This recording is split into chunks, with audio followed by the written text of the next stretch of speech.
I'm going to call this meeting of the Newington Board of Education to order at 7 p.m. on Monday, June 11th, 2018. We're going to start with the Pledge of Allegiance. I pledge allegiance to the flag of the United States of America and to the republic for which it stands, one nation, under God, indivisible, with liberty and justice for all. Okay, we're going to move on to the first item of business, which is an action item regarding education specifications for the Transition Academy and Board of Ed offices. Can I have someone read the motion? Dr. Braverman?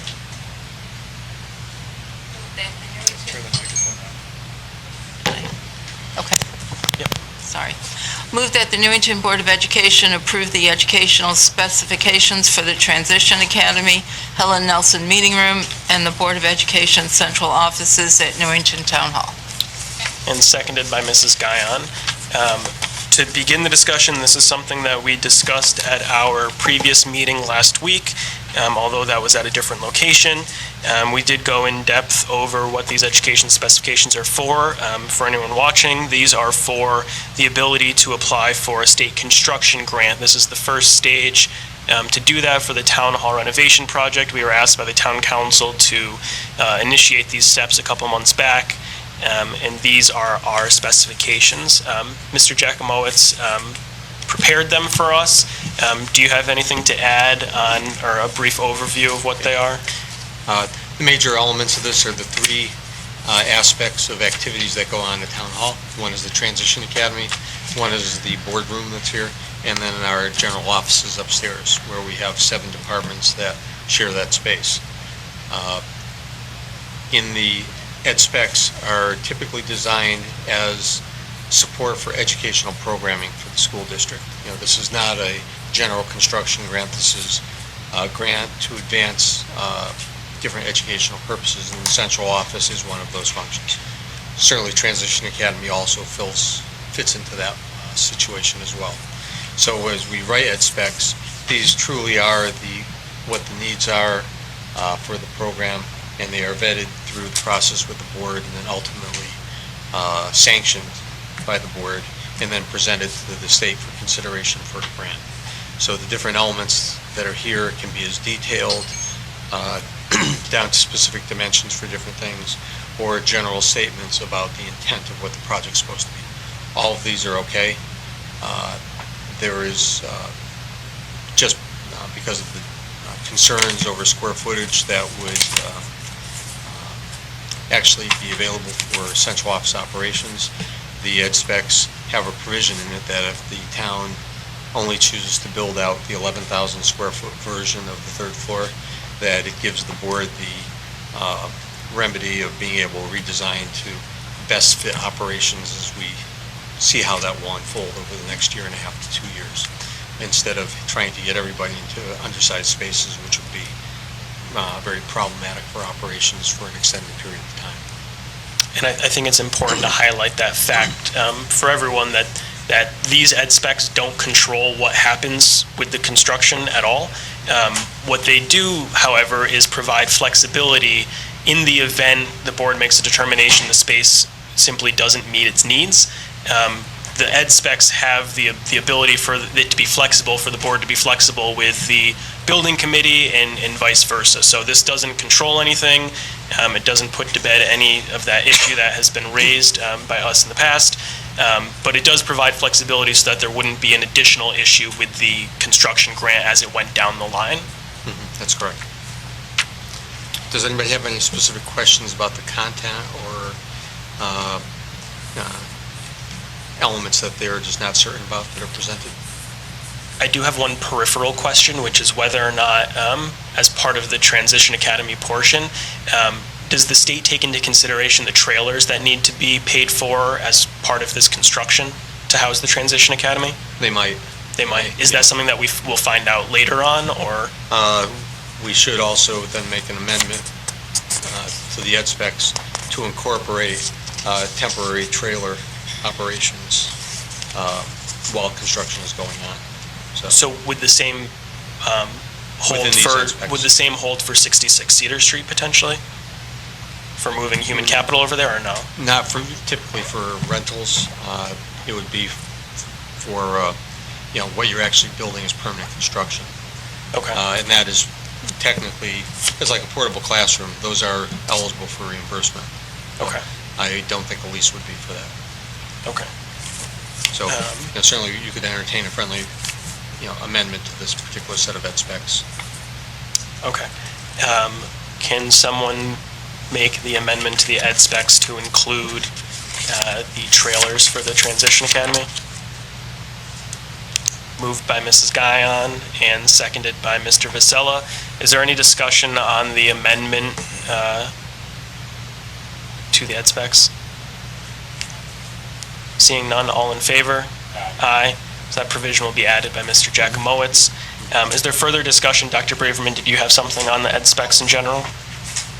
Sorry, I was just going to ask, is this the minimum amount that we would be looking at, Lou, as far as square footage, what's in this specification? What are you referring I'm to, the looking at- 15,000 square feet? Yeah. Right. So that's the approximate number that I feel is what'll make it work for us upstairs and keeping everybody together. If it's 14,940 or 15,500, that's really going to be how the building is ultimately designed and what will fit the space that's there. But I know right now we have 19,100 square feet of workable space that we can consolidate that down a bit, but we just can't take a hit going from 19 to 11. We can probably make it about halfway down from that number. Mrs. Strohs? I thought last week you said that we had 14,700 square feet. Oh, just offices, but when we incorporate what we have for Transition Academy and HCD, the working spaces. What's HCD? Human Capital Development. Okay. I So- just find it interesting you said it's at the minimum. I'm wondering, it feels like this is the maximum that we need. Well, right now we have 22,631. Take out Transition Academy from that equation, so you pull out 2,272 square feet. That brings you down to the 19,000. That is all the offices plus all the circulation space around, which are the wide corridors. We can definitely make adjustments for all the corridors and some efficiency of the third floor space, but we don't have the ability to basically eliminate all of it. We only have 7,000 square feet of corridors right now, and we have an 8,000 square foot reduction that is presented without any consideration for what circulation space is necessary. You can probably take that 7,000 down to about 3,500, 4,000 square feet. You couldn't take it down to zero. It's just not possible.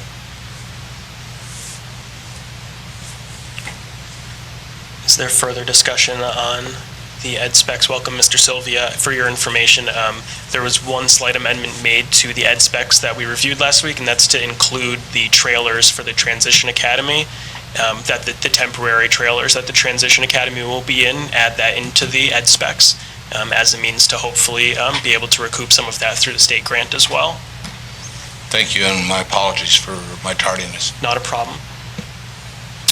Any further discussion before we vote on the motion? Seeing none, all in favor? Aye. Any opposed? One, Mrs. Strohs. The motion passes 8-1. I believe I know this is on the agenda for the town council to take up at their meeting tomorrow evening, so it's in their hands to move forward how they see fit. We will now move on to action item 2, which is policy number 3515, the media protection policy. As you all remember, 2 meetings ago, this policy was in our board packet, but was not ready in time for that meeting. We then did discuss it at our special meeting last Wednesday. If I can have someone read the recommended motion, Mr. Brandon. Move the Board of Education approve policy 3515, media protection as recommended. And a second by Mrs. Guyon.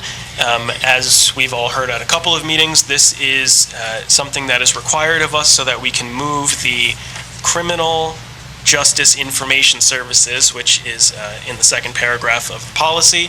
That, in layman's terms, I believe is the fingerprinting machine. Because capital development is moving across the street to 66 Cedar, we actually have to have a written policy in place to be able to move that equipment, which is in conjunction with the FBI and the Department of Justice.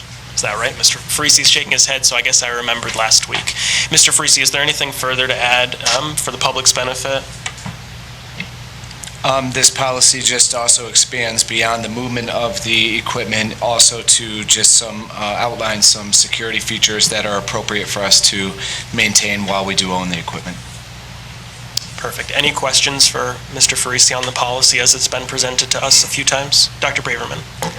If we were not moving, we wouldn't need this policy. Is that correct?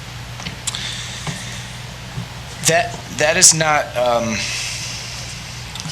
absolutely correct. I think we may not be aware of some of the elements had we not needed to contact the CJIS to move. However, now that we are aware of all the elements and security needs around the system that are required. They are working in kind of partnership with other authorities that also use this type of system, and I think they were making sure that all of those were appropriately secured throughout the state.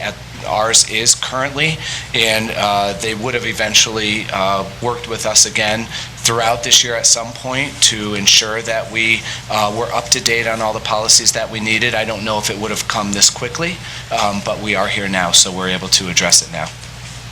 Mr. Sylvia? So, do we need this policy, or is it just that it's a regulation that we're being asked to comply with? If we want to maintain and keep the equipment, we do need the policy. We cannot keep it without it. So if we elected not to have the equipment, what would the alternatives be? We would probably be held up for approximately 6 months from what my colleagues are telling me, from understanding whether a candidate is eligible for employment through the criminal justice FBI fingerprinting system. So this is a vetting process, and we have to use special equipment to vet a Steve Sylvia that he's not a Criminal. criminal. Correct. Correct. Like all new employees, they engage in fingerprinting, and some folks do that through different organizations throughout the state. Some go through Middletown. Some folks can do it through their own police department in town. However, again, the rendering those results are taking up to 6 months right now. It takes our police department 6 months to tell if Steve Sylvia isn't a criminal. Ours does not currently engage in this type of process. We would have to go through Middletown to get this information. And then Middletown would take 6 months to tell you that Steve Sylvia is a criminal. It is taking that long, yes. I actually see that at work also, because they house all of the criminal history reports. So sometimes when we have to go to Middletown to get something that's not housed at a local courthouse anymore, it can take a very long time. What's the cost of this service? I don't have that complete cost on me right now. What's going through my mind is the cost worth it? Yes. We do know that it costs up to sometimes $100, depending on what the other, so when we rely on others, those employees and ourselves have to incur the cost that they're going to charge as a contracted service. That cost ranges right now anywhere from $65 to $100. It just went up significantly in the past year. Per application? Or per Yes. individual that you've identified that you would be interested in hiring? Per individual that you would hire. In addition to that, we would also have a large delay where I couldn't put a financial figure to it, but my ability to say that someone is safe in the classroom would be much less. But it's only $65 to $100 a person. Yes. And how much, we don't know the cost of the system today to maintain or run on an annualized basis? Right, I think it's a couple $1,000s on an annual basis. Right. The system costs a couple of $1,000s a year? To acquire the system was only a few $1,000s, but there's very stringent security requirements around it because of the sensitive nature of the information.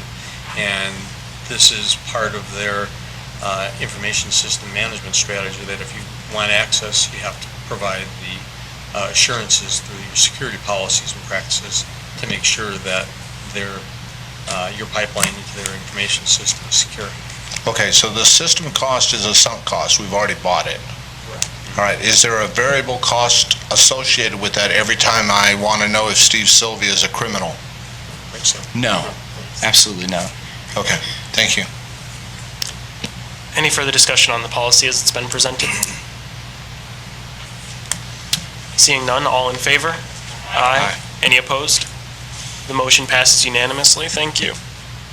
We will now move on to public participation on any matter related to board responsibilities, and our phone line is open at 860-665-8736.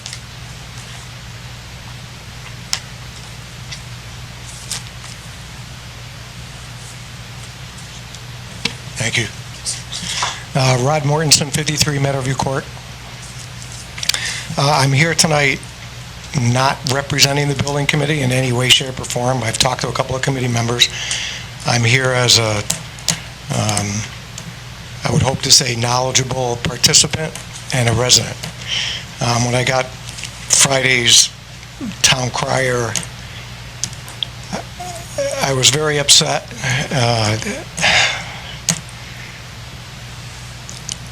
First off, if any of you know me, I'm the kind of person, I actually became mayor the first time because the way the atmosphere was in town here was full of personal attacks, disrespect, talking to people. I have no part of that, and I'm not here to do that tonight. But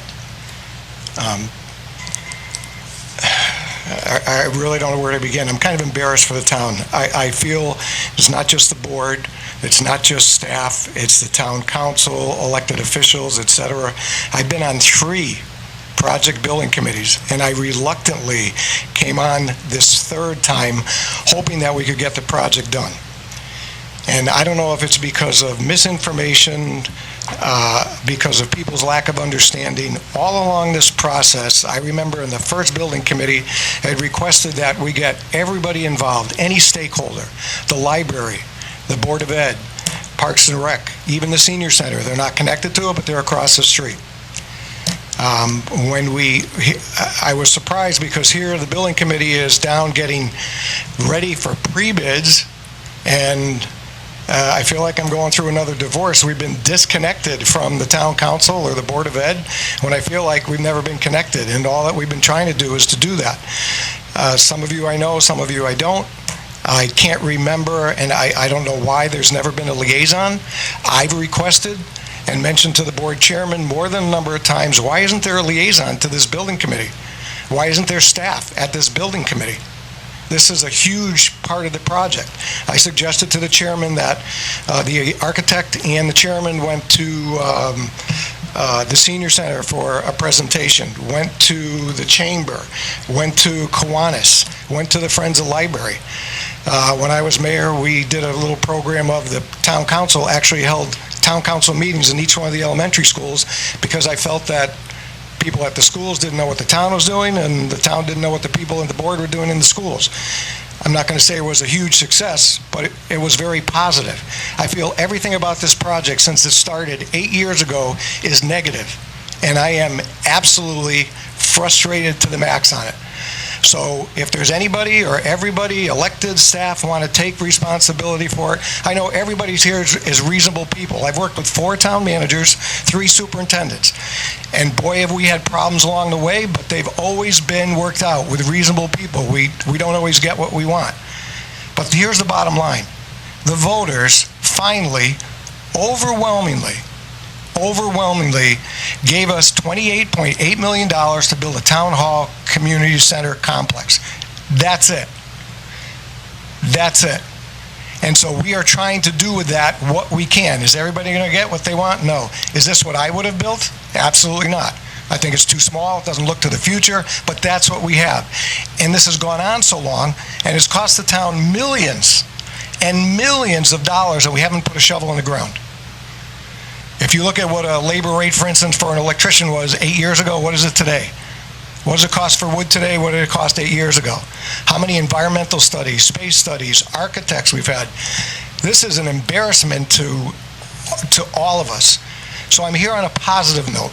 And personally, as a member of the building committee, I am sure I could speak for every member of the building committee. We would be more than happy to have anybody and everyone there for their input, for their constructive criticism, for their positive thoughts to get this project done. It is not going to be what everybody wants. I'm going to repeat that. It is not going to be what everybody wants.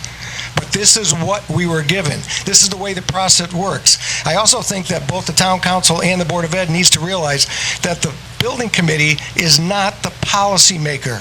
There are decisions that are being talked about that are not in our purview. It's between this board and the town council. I can only imagine what's going to happen when this proposal goes before the town council. So instead of people talking on the side, in the back, disrespectfully to each other, my suggestion is, and I'd be, whatever I could do to help personally or as a building committee member, I would be more than happy to do. But know this complex is going to get built for $28.8 million if we're lucky, and hopefully we carry on from there. But that's all that we can do right now. If I was a general member of the public reading this, saying, what's going on now? We're going to do something different. They're not talking to each other. Nobody knew about this. We're going out for pre-bids. How can anybody say I knew nothing about this? That's not true. But that's all behind us. Let's go forward, make our staff, make our boards, and building committee members work together to get the project done. I think everybody would appreciate it. It's a lot less agita, and we can disagree on things, but you get up and leave the table and you should be able to talk, because there's more issues coming along down the road for people who are still on the board, still on the town council, who may be mayor again. I don't know. There's still things to go on. But we're here to work together, not against each other. And all the things I've heard along the way, I've literally had it to hear, and I'm not a quitter, and I'm not going to leave the building committee, but there's a lot of people on there who've had it and said, what is everybody doing to it? Everything, every single thing is working against us. So let's flip it around. Everybody put on their big boy and big girl pants, and let's get the project done. Thank you. Thank you, Mr. Mortensen. Is there any further public participation? Again, our phones are open at 860-665-8736. You can just come on up. Oh, I'm sorry, we have a call. You're on with the Board of Ed. Hi, this is Rose Lyons, 46 Elton Drive, and all I can say to former Mayor Mortensen is amen, amen, amen. I started watching the building committee meetings 6 or 7 years ago, and what he has just said to you, I can wholeheartedly agree with. Please, let's get everybody together and get this done. And Mr. Mortensen, maybe you'll be mayor when they put the shovel in the ground. Seems to me you're the one that started it out. Okay, good luck, and thank you very much. Bye-bye. Thank you, Rose.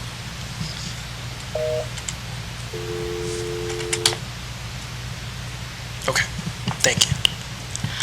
Good evening. My name's Kathy Weaver, 494 Main Street. I'm here tonight as a resident, but I guess primarily as a parent of a sophomore at Newington High School. I can truthfully say I did not expect to be here tonight. Some unusual events transpired, or at least unusual from my standpoint, about 5 days ago relative to course selection for my daughter. She is a sophomore, going to be a junior. She has been a high honor student for will be 8 semesters. She's clocking to have A's. She's on an AP track, was taking those courses. I have an older daughter who's now a senior at UConn, so kind of have been through this drill. She was kicked out of the AP Environmental Science. There was an overflow issue.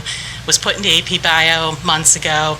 We got in the ECE paperwork. I'm familiar with that. My older daughter took that path, going through the usual motions of setting that up with UConn and to get everything in place.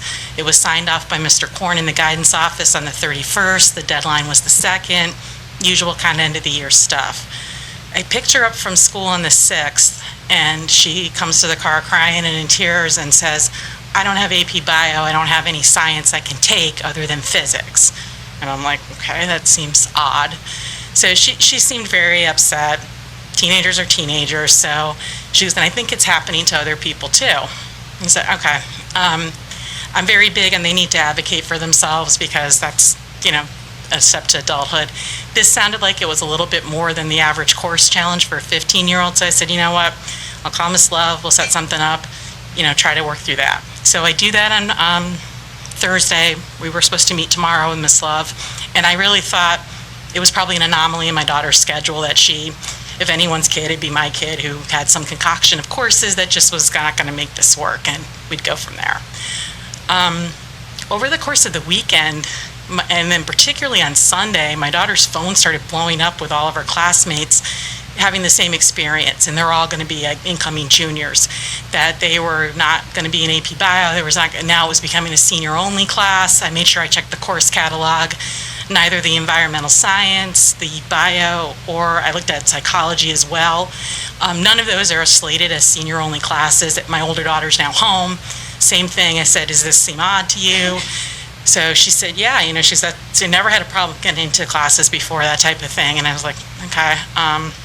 So then she goes, well, maybe you should talk to the Board of Ed. And I'm like, well, it seems kind of premature. I haven't gone to the high school yet. I wouldn't think that's very courteous to do that. And so then other parents started talking. You really have to watch, I think, this type of communication between telephone game with teens, parents.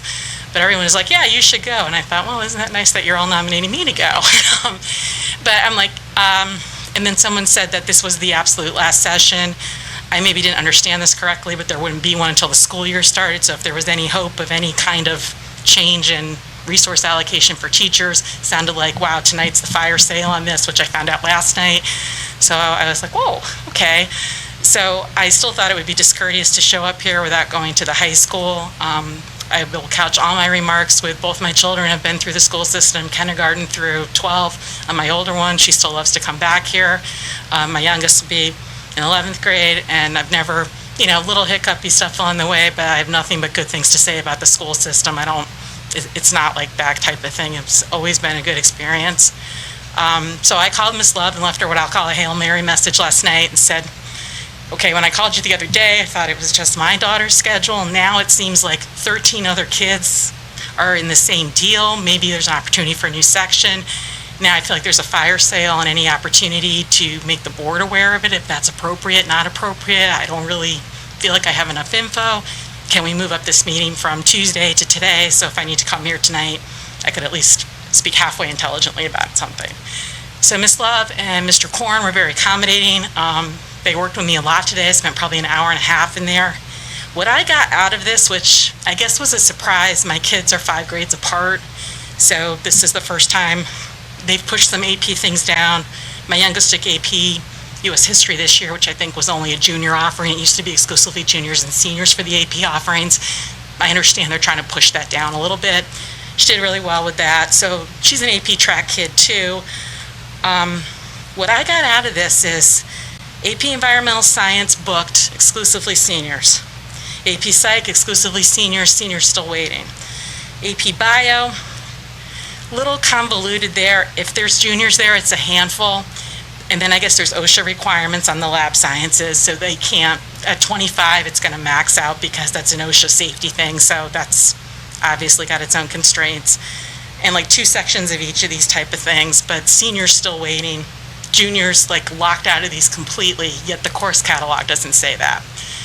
So, here we thought, this was all set in the bag. It seems that the course demand on the APs is exceeding the available slots, I would say, across the board, just based on the limited info I have today, and I probably do not have everything. I will certainly concede that. It's been 5 days since I thought this was all set. Now it's not. She's very upset. The other friends are too, not surprising. But the pragmatic piece of this is these kids not taking a science, how that's going to look on a transcript to an outside school. I will say, Ms. Love, Mr. Korn, totally supportive about writing references, saying that these kids are effectively victims of the system. No issues there, trying what they can do. But it seems like the timing of this also, why is she finding out June 6th, heading into finals week, that she has no science for next year? Finals is stressful enough for the usual variety that it brings. I just don't understand why we went through ECE, we filled out this paperwork, and now this kid does not have a course, and she's not alone.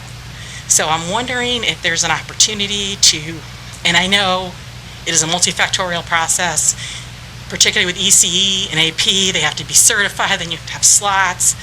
I think what I understood today, Ms. Cody is the only gig in town for AP Bio. Makes sense.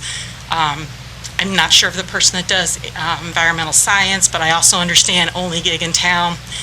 So there's probably not much movement there, but I think Ms. Cody teaches some general bio slots. Is it possible to, reallocate a resource? Do you have someone who doesn't need to have those certs so that she can have another section of AP Bio? But AP Bio indefinitely.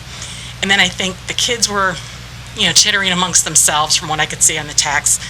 There's a disconnect between, we put together the Biomed Academy, the Kellogg level, and then I know there's the corresponding academy over at Wallace. It's like those things aren't getting supported, I think, farther up when you get into the high school situation. And now you have these kids who are trying really hard, and we're not meeting the demand for the AP stuff if seniors are still waiting. And then juniors, it doesn't say it in the catalog, but on the course selection piece, but they're basically locked out of these classes, and they don't even know that. So I feel like that's a tough deal. So I don't know what I'm going to do with my daughter, quite frankly. I don't think it's going to look good on her transcript that she has no science whatsoever. Physics can be a tough haul for her. Math's not her strong suit. Any of these other three would have been fine. She's a more life sciences person and would probably do very well in that. But I just thought, I did let them know I was going to come here tonight. Again, everyone at high school, very helpful. I get resources are tight. There's a lot of pragmatic considerations with this. But I thought if no parent ever, and I think a lot of parents only found out yesterday. So the timing of this being on top of the end of the school year and trying to bring more attention to it is very pragmatically difficult because it's so close and these kids are being forced into either no class or classes they don't really want, and possibly not AP and having to take academic classes just to fill this out, which brings down their grade, it brings down their ability to apply to a good school. I don't know how much a letter that says this kid's a victim of the system is really going to impress a college. And sadly, my 15-year-old thought that too. She goes, that's nice, but if I'm the college person, am I really going to look at that? Or am I going to look at the person that applied from Glastonbury or wherever that did get into the AP course I didn't? Fair point. So I just thought I would put that out there. I don't know if there's any opportunity to do something for this coming school year. Figured better to ask now than when you guys want me to get in September. But just to let you know, I think that this is a bigger problem that's getting diluted because these kids are getting absorbed into lesser classes, and I don't know how that bubbles up to this level by the time everything is shuffled around. So I thank you for your time. Very much appreciate the updates. Thank you very much, Mrs. Weaver. Thank you. Is there any further public wishes to speak this evening? Seeing none, we'll move on to remarks by board members. Anyone have any remarks? Mrs. Stam? I just wanted to say that I was able to attend the school graduation last week, and it was just really a joy and loved. It was just so personal, and I really enjoyed being there and celebrating that with the kids last week. Dr. Braverman? I'll piggyback on Mrs. Stam. The reception afterwards, we went back and saw the food service spot where the new home ec academy or whatever we're calling it.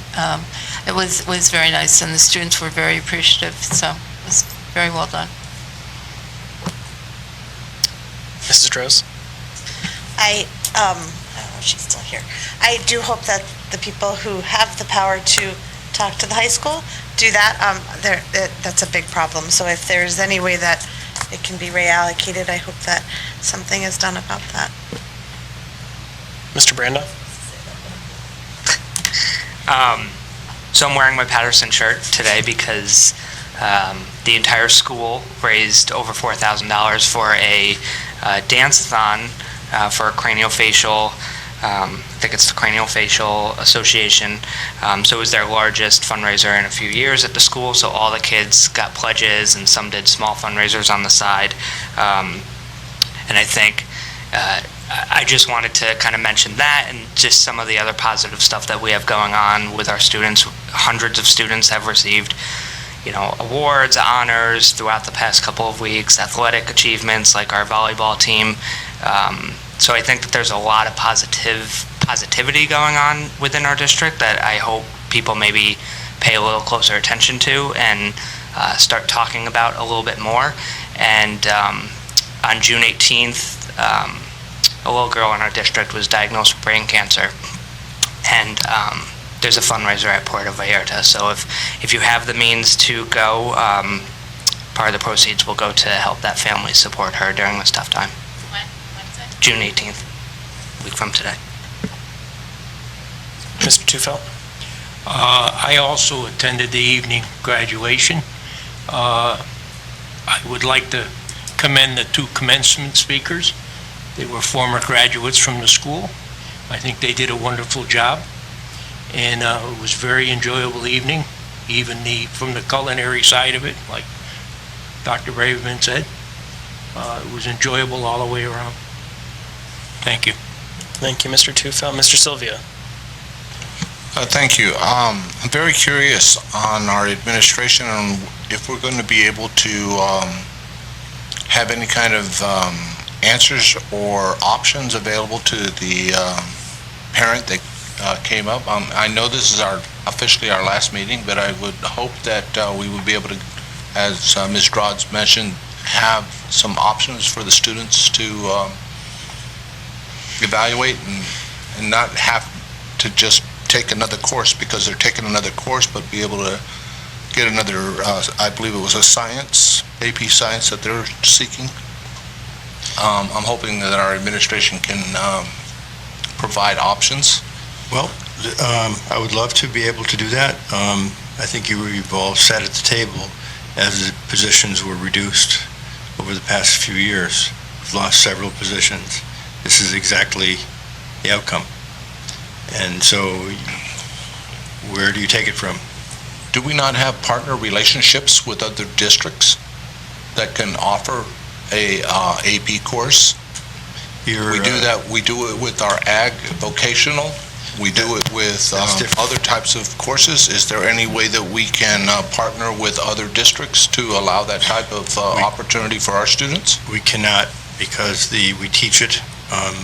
The association specifically would not allow our kids to go somewhere else to take a course that we currently teach. So we just need more sections. We need more teachers. It's as simple as that. We have AP teachers. We don't have enough. We have cut teachers for the past 3 years. We're down. We don't have enough teachers. So this is exactly why we can't offer the courses. So please forgive my ignorance here. I thought that we were allowed to do collaborative efforts with other districts for courses that we are not able to provide our students. Courses that we do not teach. We teach an AP biology course. We do. We do, and so that course is full and the teachers, we cannot accept any more students? That's right. If we had another teacher, not only that course, we would be able to add more sections of other courses so the kids would not get locked out of them. And thank you. I appreciate the explanation. Regarding the town hall building and Mayor Mortensen's comments, I know I've given my word to Mr. Vasella that I plan on attending all future meetings as a community member. and I'm happy to learn that Mr. Vasella was provided a seat at the table, so that we can at least understand what actions are going to be taken. And I do agree, we're probably not going to get everything we want, but I do appreciate the language that you put into the ed specs so that we have an opportunity to address whatever the shortfalls are. Given that, I'm hoping that a little bit greater understanding of what the board's needs are will be able to be conveyed and discussed with the Town Hall Committee, Renovation Committee, and conveyed back to the board via Mr. Vasella. Other than that, I didn't have the opportunity to attend all of the events that y'all did, so that was my mistake and miss, but I'm glad to hear of the success that we've had and that what Mr. Brand has shared. Especially happy to hear about the Newington volleyball program. And that holds something special to me as a parent. Thank you. Mrs. Guyon. I also wanted to highlight all the positive things that have been going on in the district. I've had the opportunity to go to a number of the celebrations of learning, the Scholars Breakfast, some of the awards programs that have happened, the evening graduation, and it's really exciting to see the growth that the kids have made this past year, and the number of kids that were awarded at the Scholars Breakfast. These are kids that have made high honors the first 3 quarters of the year, was astounding. It's very impressive. So I'm impressed with how hard our students work, and to see them recognized for that hard work was pretty exciting. I know they're all looking forward to the summer where they can take a little bit of a break from it. So congratulations to all of them. But it was fun, and it's just great to see our students out there doing their thing. Okay. Evening graduation is still one of my favorite events. Those of you who don't know who are watching, students who complete that program, it's not the typical fashion to complete high school, but they are awarded a full Newington High School diploma, the same as every other graduating senior this year. So it's an incredible accomplishment and testament to their perseverance that they continued on when many others have decided not to. So we congratulate them for that, and it was a great evening. And I don't take any insult to Bob not mentioning my speech at evening graduation. So I'm guessing I shouldn't recycle any of those jokes at the regular graduation. In terms of the parent who came out for science, that pulls at my heartstrings, because I experienced something similar but completely different when I was in high school. There was a scheduling issue where I was going to have to choose between AP Biology and Chamber Choir. One thing I love, the other one I got through. You guys can figure that one out. But it wasn't a section issue in terms of us having too many students. One thing that pops into my mind is that we've eliminated a number of teachers at the high school over the last few years and at the middle school. Fortunately, this year with the town council's cooperation, we're not doing that for next year. So, we've talked many times about the fact that would eliminate certain electives. While AP Bio is not technically an elective, everything's condensed at the high school, and this is a real example of sometimes what happens. That being said, I'm sure the folks at the high school are ruminating on it because they don't want this to happen, because it's not a great thing for our students if some of our kids at the top just can't continue on, because that's what helps our reputation for families that then want to move in and have their kids, is that you can have an amazing high school experience and get into great colleges like our students do, and I'm fearful that this is taking away from it.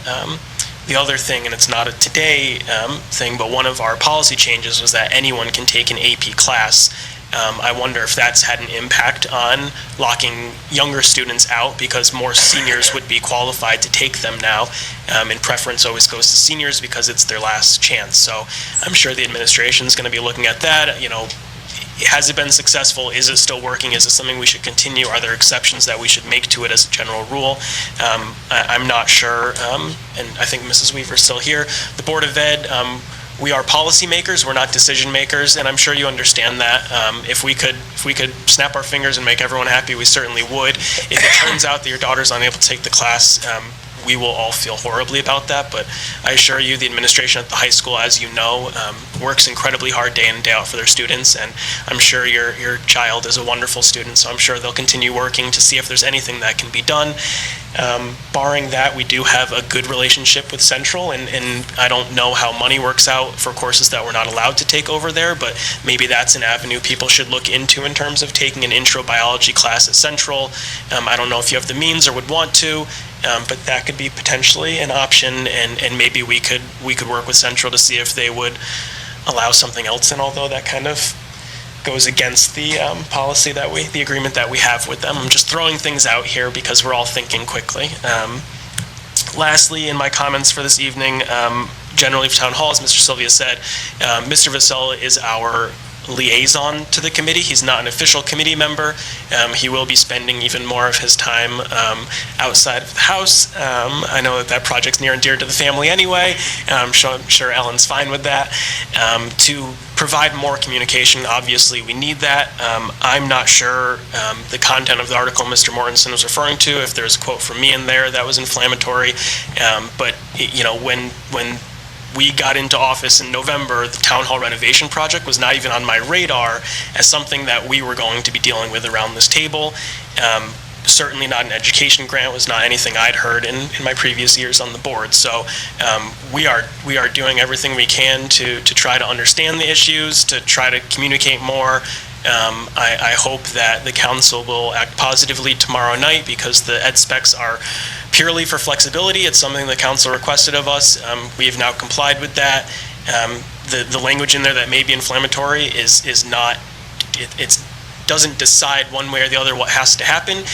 It's for flexibility, so we try to stay in line with the state construction grant, which we are technically already out of compliance with, even though we haven't even filed because of the timeline deficiencies. So we're going to continue doing our best. I will continue trying to be better at being more positive.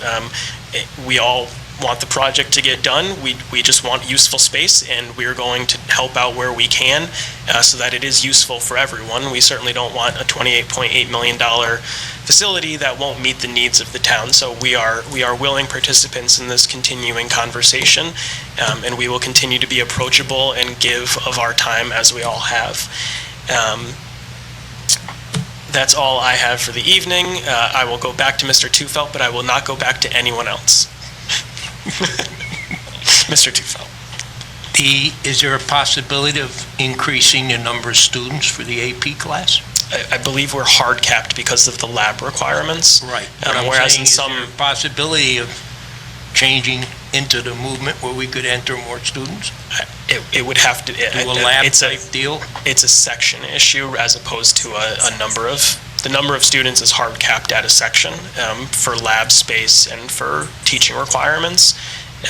Unfortunately, whereas certain courses like AP Calc, when I was there, was taught with 28 or 29 students because it's whether or not the teacher can just handle them. So it's different issues, unfortunately. But like I said, obviously the administration will continue exhausting what they do in the high school. Tries to do everything they can every year. So. Thank you. I was just kidding. Anyone else think of anything while I was ranting? Okay. Seeing none, a motion... Anything? A motion to adjourn. By Mrs. Droz, seconded by Mrs. Guyon. All in favor? Aye. We are adjourned at 7:48. Thank you, everyone.